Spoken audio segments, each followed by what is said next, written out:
Well, it's been modeled after what has been a successful process in putting together solutions and trying to get all the stakeholders and interest groups involved in the front end as we work on developing legislation and ideas to combat this problem. In talking with the folks in the district, as well as a lot of the different advocacy groups in Harrisburg, as a cycle of opioid addiction and heroin abuse, it generally has always been cyclical across the state. Recently, we're seeing a steady incline of heroin abuse, and a lot of it seems to be stemming from the availability of opioid prescription drugs.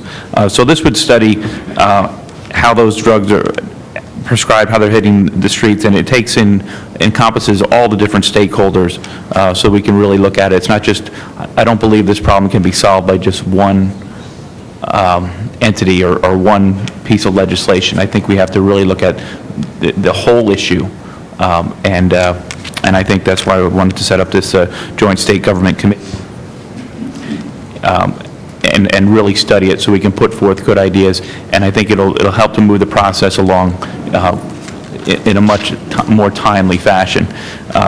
Every day we wait is one more person that's going to fall victim to addiction. And obviously, we've heard testimony in several hearings that we've held here, and we can all see the impact on our streets and our districts of both young people and old people dying of both opioid and heroin addiction.